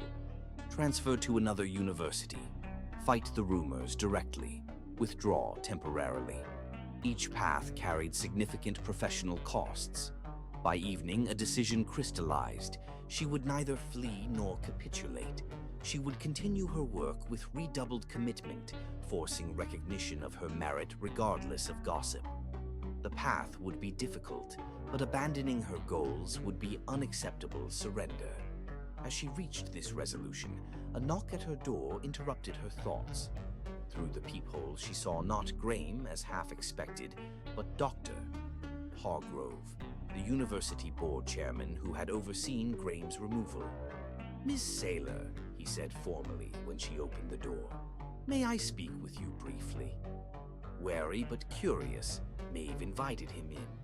Dr. Hargrove declined her offer of tea, coming directly to the point with characteristic efficiency. "I'll be brief. Dr. Smith contacted me this morning with an unusual proposal, which I felt obligated to discuss with you personally." Maeve's wariness increased. "What proposal?" "He has offered his complete resignation and divestment from the university. Not temporary leave, but permanent separation, including financial ties." Dr. Hargrove watched her reaction carefully. "In exchange, he requests formal university acknowledgement of your academic achievements as entirely merit-based, plus reinstatement of your Kaufman Fellowship nomination with the committee chairman, who happens to be an old colleague of mine." Maeve sat straighter, processing the implications. "He's sacrificing his position permanently. For me." "So it would appear." Dr. Hargrove's expression remained neutral. "I find it unexpected, given his historical prioritization of institutional control." "You don't believe his motives are genuine," Maeve observed. "I'm reserving judgment," he replied diplomatically. "However, the board requires your perspective before proceeding. This arrangement directly affects your academic future." Maeve stood, moving to her window as she considered the proposal. Graham was offering to permanently surrender the institution he'd transformed, his life's work and primary identity. Not temporarily for appearance's sake, but irrevocably. "He built Westfield," she said quietly, "transformed it from regional mediocrity to national prominence." "Indeed, which makes his willingness to sever ties completely rather remarkable." Dr. Hargrove studied her with clinical assessment. "Unless his priorities have fundamentally changed." The implication hung in the air between them. Maeve turned back to face the chairman directly. "I won't accept his resignation as a condition for my academic standing," she stated firmly. "My work should be evaluated on merit alone, not leveraged in some grand gesture." Dr. Hargrove nodded, seeming unsurprised. "A principled position." "However," Maeve continued, "I believe Dr. Smith's offer demonstrates his recognition of institutional responsibility. The power differential that exists should be acknowledged in resolving this situation." "Meaning?" meaning the university should address the structural inequities that allow rumors to disproportionately damage students while protecting administration. Maeve's voice strengthened with conviction, starting with formal policy changes regarding mentor-student interactions, clear guidelines for conflict resolution, and independent advocacy for students facing institutional power imbalances. Dr. Hargrove raised an eyebrow, reassessing her with newfound respect. You're proposing systemic reform rather than personal accommodation. Exactly. My situation isn't unique, just unusually visible. The solution should address the underlying problem, not just its current manifestation. The chairman nodded slowly, something like approval flickering across his austere features. A more substantive approach than Dr. Smith's dramatic gesture. Though his willingness to sacrifice his position suggests genuine acknowledgement of the problem, Maeve noted. That shouldn't be dismissed entirely. Dr. Hargrove rose to leave, considering her words. I'll convey your perspective to the board. And Ms. Saylor, he added at the door. Your handling of this situation demonstrates exactly the integrity and strategic thinking that initially distinguished your application. Remember that. After his departure, Maeve finally returned Graham's call. When he answered immediately, she came directly to the point. A dramatic resignation won't solve anything. His exhale was audible. You spoke with Hargrove. I did, and while I appreciate the gesture's magnitude, it's the wrong approach. What would be right? Graham asked, the question genuine rather than defensive. Maeve explained her alternative proposal, institutional reform addressing systemic issues rather than personalized solutions. As she outlined specific policy recommendations, Graham listened without interruption. That's considerably more thoughtful than my approach, he finally admitted. Your approach was emotional, Maeve observed without condemnation, born from genuine desire to protect me, but ultimately reinforcing the same power dynamics that created the problem. Whereas your solution addresses the structural imbalance itself. Respect colored his voice. I should have consulted you first. Yes, you should have. Maeve allowed a slight smile to enter her tone. Old habits die hard, apparently. Apparently, the rueful acknowledgement carried self-awareness previously absent. What happens now? Now I continue my work while the institution addresses its systematic failings. Maeve's voice grew more serious. And you decide what role you actually want at Westfield, beyond ownership and control. And us. The question emerged tentatively, lacking his former confident pursuit. Maeve considered carefully before answering. There is no us while these power dynamics remain unresolved. It would be fundamentally compromised from the start. His silence acknowledged the truth in her assessment. But afterward, he finally asked.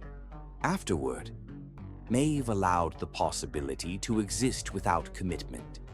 We could explore what might exist between equals. When she ended the call, Maeve felt a curious combination of loss and liberation. The path forward wouldn't be easy. Her reputation remained damaged, her fellowship still withdrawn, the photos still circulating.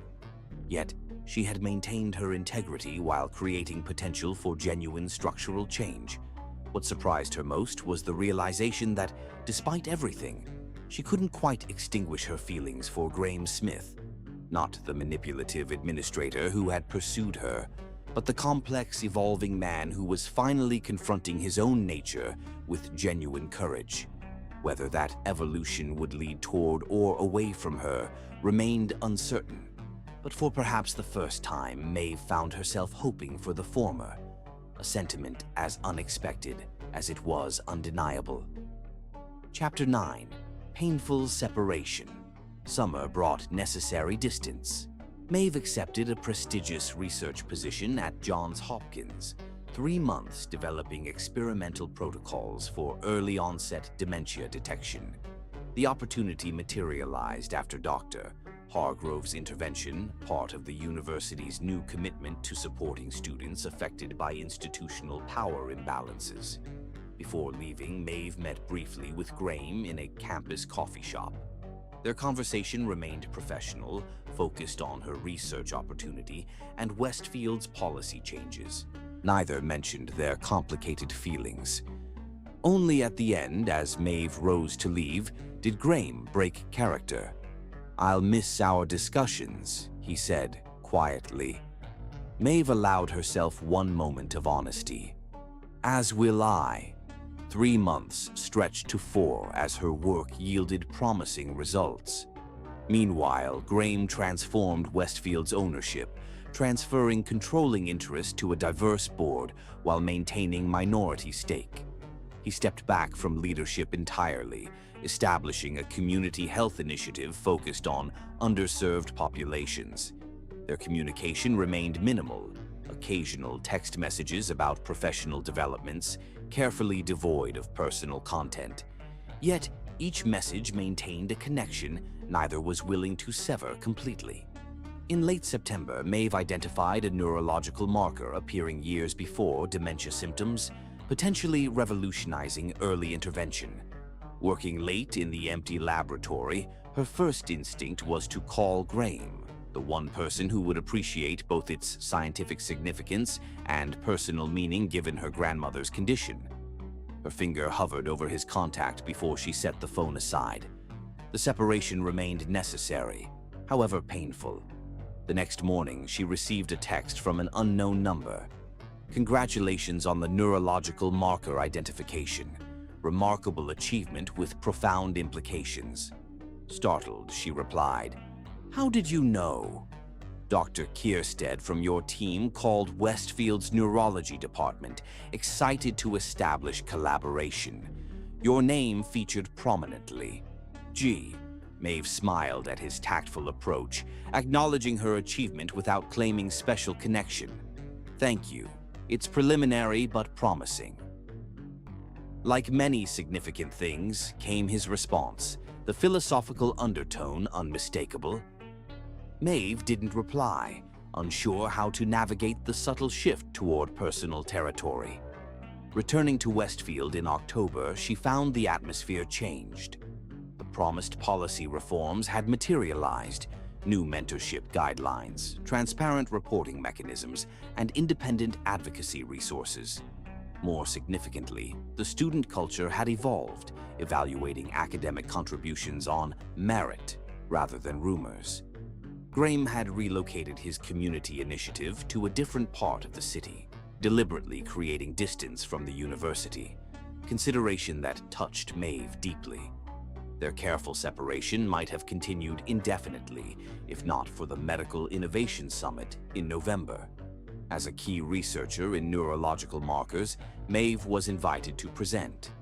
Unknown to her, Graham had been separately invited to discuss his community health initiative. The summit organizers, unaware of their history, scheduled their presentations consecutively. Maeve discovered this only upon receiving the final program 3 days before the event. She decided against requesting changes. Running away would only perpetuate the power dynamic they were trying to overcome. Perhaps a structured public setting offered the safest context for re-establishing equilibrium. The morning of the summit, Maeve arrived early, reviewing her presentation until a familiar voice interrupted. "Your research deserves this recognition." Graham stood nearby, respectful of her space while offering genuine praise. Seeing him affected Maeve more intensely than anticipated. He looked different, his tailored perfection replaced with more approachable attire, new silver at his temples. "Thank you," she responded, maintaining composure despite her quickened pulse. "Your community initiative is equally deserving." "Different approaches to the same fundamental goal," he noted, drawing an unexpected parallel between their work and themselves. Maeve presented first, articulating her findings with confidence. Throughout, she felt Graham's attentive focus, not evaluation, but genuine intellectual engagement. When he took the podium afterward, his transformation was evident. Gone was the polished administrator projecting authority. In his place stood a physician speaking with authentic passion about community health. As he outlined screening protocols influenced by her research, their academic approaches intertwined organically. During the panel discussion, their intellectual synchronicity became apparent to everyone. They built upon each other's points naturally, creating a comprehensive vision, combining cutting-edge research with practical implementation. When questioned jointly, their seamless response demonstrated deep mutual understanding of both scientific and ethical considerations. At the reception, they found themselves briefly isolated in a quiet corner of the ballroom. "Our work complements each other's remarkably well," Graham observed. "Yes," Maeve agreed, meeting his gaze directly.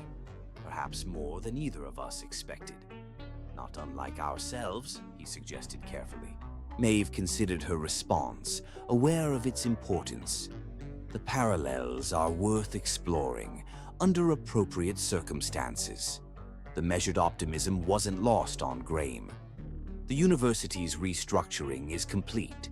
My role now is clinical and research-based, without administrative authority." "Creating more balanced ground," Maeve acknowledged. Before they could continue, others approached, drawing them back into professional conversation. For the remainder of the evening, they maintained appropriate distance while exchanging occasional meaningful glances. As the event concluded, they left simultaneously, waiting together for their transportation. "I've missed our conversations," Graham said quietly. This time, Maeve allowed greater honesty. "I've missed them too, more than I expected. Perhaps we could resume them, in some capacity. Perhaps." Maeve studied him thoughtfully. "But differently than before." "Absolutely," Graham agreed immediately.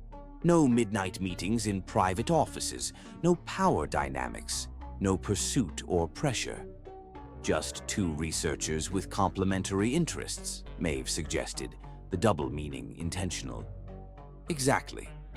Graham's smile carried hopeful restraint. "There's a new cafe near the research library, public, professional, neutral territory." "Tuesday afternoon," Maeve offered, 3 o'clock. "I'll be there." As her car arrived first, she extended her hand formally. Graham accepted with equal formality, though the brief contact carried undeniable current. Driving home, Maeve reflected on their careful steps toward reconnection. The painful separation had created space for Graham's genuine transformation and her own professional establishment independent of his influence. Whether those parallel evolutions might eventually converge remained uncertain, but for the first time she allowed herself to genuinely hope they might. Chapter 10. Inevitable collision. Their Tuesday afternoon meeting established a new pattern: weekly conversations in public spaces focused primarily on their complementary research. These professional discussions gradually expanded to include broader topics: healthcare ethics, literature, occasionally personal philosophical reflections. Always in daylight, always in public, always maintaining appropriate boundaries. For 6 weeks, they navigated this careful middle ground, neither strangers nor intimates, suspended in a liminal space between professional colleagues and something deeper neither dared name directly. December brought a prestigious global medical conference in Chicago. Both were invited independently. Maeve for her breakthrough research, Graham for a panel on equitable healthcare innovation. They acknowledged the coincidence with professional courtesy, arranging to meet once during the conference to discuss potential research collaboration. Fate had other plans. A record-breaking blizzard descended on Chicago the conference's second day, stranding thousands of attendees in downtown hotels. Maeve watched from her 23rd floor window as the city disappeared beneath swirling white, flights canceled for at least 24 hours. Her phone chimed with the text from Graham. "Are you managing all right with the weather situation?" The simple concern touched her. "Yes, safely ensconced at the Palmer House. You?" Same hotel, as it happens. The restaurant is maintaining limited service if you'd care for dinner. Purely as weather refugees with mutual research interests. The careful qualification made Maeve smile despite herself. Dinner sounds reasonable. 7 p.m. When she arrived at the restaurant, Maeve found most tables occupied by stranded conference attendees. Graham had secured a small table near the window, where blizzard winds plastered snow against the glass, creating an otherworldly backdrop to their unexpected evening. Quite different from our usual public cafe settings, Graham observed as she sat opposite him. Yet still appropriately professional, Maeve noted, indicating the crowded restaurant around them. Their conversation began with conference observations, naturally evolving to their respective presentations. By the time their entrees arrived, they had moved beyond professional subjects to more personal territory, discussing books they'd recently read, childhood memories of winter storms, even tentative reflections on the past year's transformations. "You seem different," Maeve observed during dessert. "More present, somehow." Graham considered this assessment thoughtfully. "I feel different, less concerned with control, more engaged with purpose. The community health initiative suits you. It reconnects me with why I became a physician originally," he agreed, "before ambition and family expectations complicated everything." The candor between them felt both novel and familiar, echoing their earlier midnight conversations, but without the power differential that had tainted those exchanges. As they finished dinner, both realized the restaurant was emptying, the blizzard's intensity having driven most guests to their rooms. Outside, Chicago had disappeared completely behind a wall of swirling white. "Would you consider continuing our conversation in the lobby?" Graham asked, carefully presenting neutral territory rather than suggesting either of their rooms. The hotel lobby proved unexpectedly intimate. Emergency lighting, creating amber pools of illumination, the usual bustle replaced by empty sofas near a crackling fireplace. They claimed opposite ends of one couch, maintaining appropriate distance while the blizzard raged beyond floor-to-ceiling windows. Their conversation deepened as midnight approached, external circumstances creating a strange bubble of suspended reality. Neither Westfield with its complicated history, nor their usual structured interactions, but something outside normal constraints. "I've been meaning to ask," Maeve said during a natural pause, "why you never contested the rumors. You could have denied everything, preserved your position." Graham watched firelight reflecting in her eyes before answering. "Because denial would have shifted blame to you by implication, and because my feelings, if not my actions, weren't entirely innocent." The honesty hung between them, neither uncomfortable nor unwelcome. "And now?" Maeve asked, the question layered with meaning. "Now I understand that genuine connection requires equality," Graham replied carefully. "Not pursuit or acquisition, but mutual choice without pressure or advantage." Something shifted in Maeve's expression, appreciation for his evolution replacing her habitual guardedness. "You've changed more than I expected possible. Perhaps I'm simply becoming who I always could have been, without my father's shadow." The personal disclosure reminded Maeve of their candlelit conversation months earlier, creating unexpected continuity between past and present. As snow continued accumulating against the windows, their conversation ventured gradually into more intimate territory, hopes, fears, private dreams rarely shared with others. When the lobby clock chimed 2, both were surprised by time's passage. "We should probably get some rest," Maeve said reluctantly. "More conference sessions tomorrow, weather permitting." They walked together to the elevators, comfortable silence replacing conversation. When the doors opened on Maeve's floor, she hesitated briefly before stepping out. "This evening was unexpected," she said, turning back to face him. "But not unwelcome?" Graham asked, vulnerability replacing his former confidence. "Not unwelcome at all." Maeve held his gaze, allowing genuine warmth to show. "Good night, Graham." As the elevator doors closed between them, something fundamental had shifted, not through dramatic gesture or declaration, but through honest connection between equals.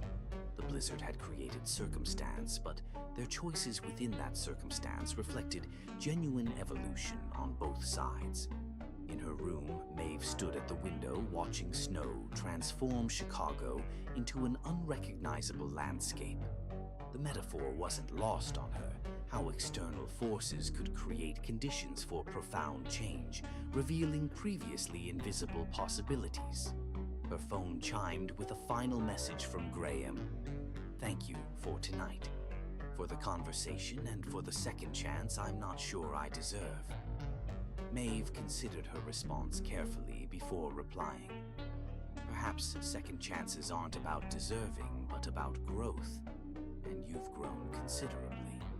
She hesitated, then added, "As have I."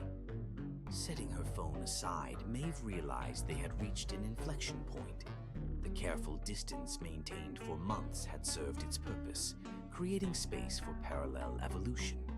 Whether those paths might now converge remained uncertain, but for the first time, uncertainty felt like possibility rather than risk, a distinction that made all the difference. Chapter 11. Souls Unleashed. The blizzard's aftermath altered their trajectory irrevocably. Their carefully structured meetings evolved, still public and professional, but infused with newfound openness neither attempted to disguise. January brought simultaneous recognition of their work. Maeve's research received breakthrough classification from the National Institutes of Health, while Graham's Community Health Initiative was selected for national expansion. At the university reception announcing these achievements, they exchanged glances of mutual understanding across the room, genuinely celebrating each other's success without competition. Later that evening, Graham approached where Maeve stood with colleagues. "Congratulations on the NIH classification," he said, maintaining professional distance. "Remarkable achievement." "Likewise on the expansion funding," Maeve replied formally, though her eyes conveyed deeper meaning. As their colleagues drifted away, Graham spoke. "I'd like to discuss potential collaboration between our projects. When might you have availability?" Maeve understood both levels of his request. "I'm free tomorrow evening." "Public or private setting?" Graham asked directly. "My grandmother is visiting her sister until Sunday. My apartment would offer uninterrupted discussion space, 7 o'clock. The deliberate invitation carried unmistakable meaning. Graham's expression revealed momentary surprise before careful neutrality returned. "I'll bring relevant materials," he replied. The following evening, Maeve prepared her apartment thoughtfully, professional documents on the dining table establishing legitimate purpose, wine breathing nearby acknowledging other possibilities without presumption. When Graham arrived, they began with genuine intellectual exchange. Research materials spread between them as they explored collaboration possibilities. As evening progressed, they migrated naturally to more comfortable seating, conversation expanding beyond professional boundaries. "Your research approach has evolved," Graham observed. "More emphasis on patient experience alongside clinical outcomes."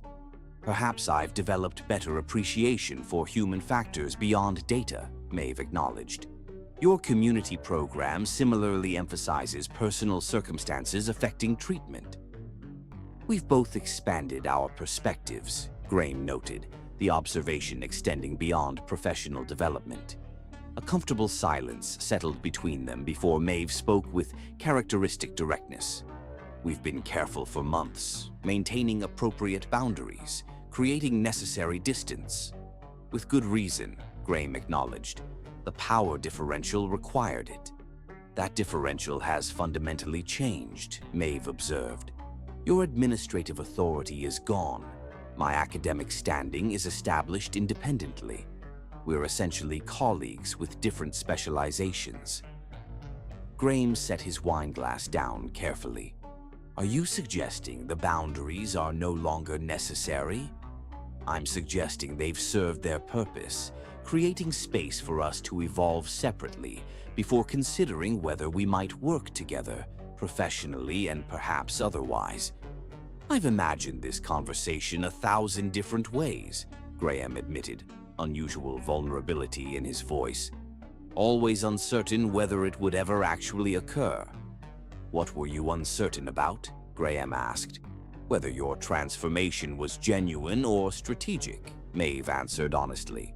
Whether my attraction to you was independent of the power dynamics, whether genuine connection between equals was possible given our history.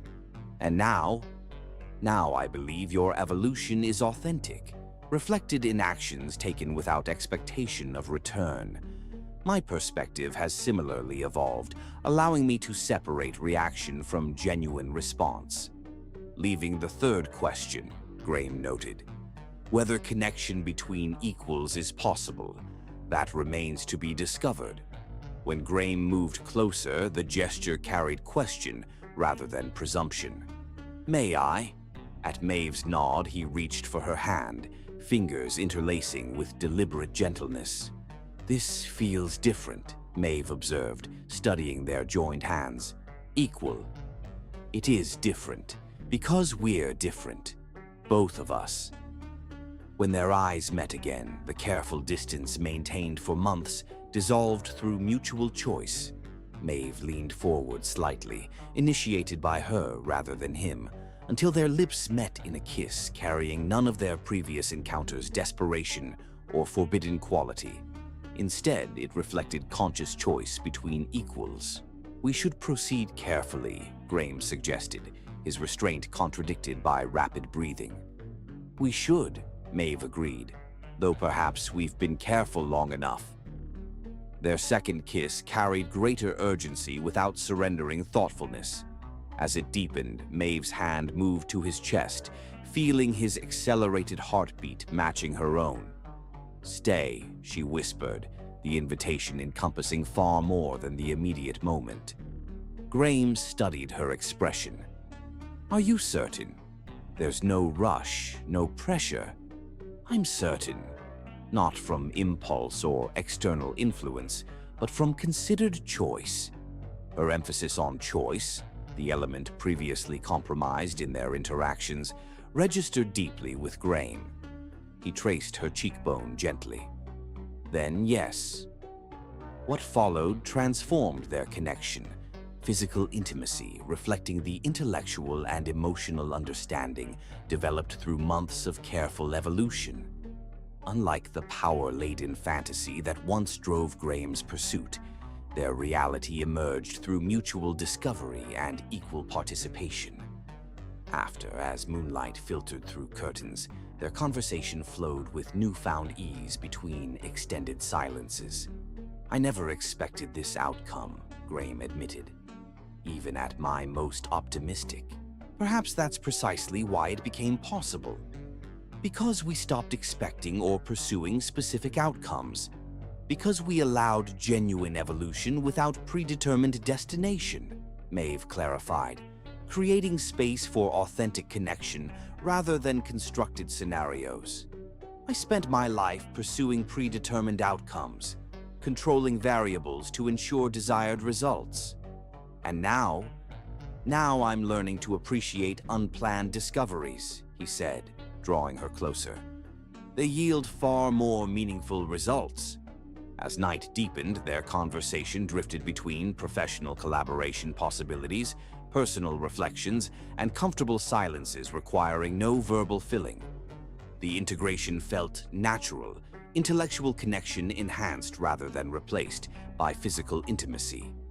Near dawn, as Maeve drifted towards sleep, Graham whispered against her hair, "Thank you for the second chance I never expected." "Not a second chance," Maeve corrected sleepily. "A different first opportunity, between who we are now, not who we were then." The distinction resonated deeply with Graham, who remained awake long after. Their journey, from problematic power dynamics through careful separation to this unexpected integration, reflected more significant evolution than any strategic pursuit could have achieved. In choosing to become worthy rather than merely wanting, he had discovered something far more valuable than possession or control. And in requiring genuine equity rather than accepting imbalance